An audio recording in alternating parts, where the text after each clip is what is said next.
Hello guys, আসসালামু আলাইকুম। আশা করি আপনারা ভালো আছেন। তো গতকাল কিন্তু আমি রংপুর গিয়েছিলাম, সবাই হয়তো জানেন, আমার ভিডিও দেখেছেন। আর ওখানে কিন্তু স্টার্টিংয়ের কাজ করে এসেছি এবার। আর কিন্তু একটা মাল অর্ডার করেছে, আসাই আমি পাঠিয়ে দিচ্ছি সেই মালটা। সেটা কিন্তু রিয়াজ ভাই অর্ডার করে দিয়েছে মাইজদি থানা থেকে, নুরুপাদারি বাজার থেকে। তো ভাইয়ের কিন্তু শোরুম আছে, আপনারা জানেন হয়তো ভাইয়ের শোরুম আছে।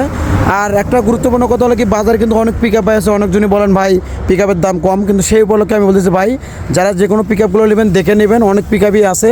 পিক আপ হলে হবে না শুধু। আর যাদের কিন্তু যে কোনো মালগুলো লাগবে তারা আমার স্ক্রিনে দেওয়া নাম্বার যোগাযোগ করবেন। আর রিয়াজ ভাই কিন্তু এই বক্সি গাড়ি মালটা অর্ডার করে দিয়েছে, কত সুন্দর একটা মাল আপনারা দেখতে পাচ্ছেন। এটা কিন্তু ইউনিট কোয়ালিটি একটা মাল, আপনারা লক্ষ্য করে দেখেন। এটা শ্যাপ সহ ইন্ডিকেটার, লং ডিবার সব কিছু কিন্তু পিক আপ পেনিয়াম সবই কিন্তু আমি দিয়েছি, আপনারা দেখতে পাচ্ছেন ডাইস করা। আর আমার মাল লাগাতে কিন্তু অত কষ্ট হবে না, আপনারা হয়তো জানেন যারা নিয়েছেন। আর সম্পূর্ণ করপাগুলো এবং একটা ভাইয়ের রিকোয়েস্টে একটা ভালো কভার দিয়ে দিয়েছি, ভিআইপি কভার, যেটাকে ভিআইপি কভার বলে। সেই কভার দিয়েছি। মালটা কত সুন্দর ফ্রেশ হলে মালটা হয়, আপনারা দেখেন কত ফ্রেশ। যারা কিন্তু মালগুলো নিতে চান তারা আমার স্ক্রিনে দেওয়া নাম্বারে যোগাযোগ করলে বাংলাদেশের যে কোনো জায়গায় কুরিয়ার মাধ্যমে পাঠিয়ে দেবো। আসসালামু আলাইকুম।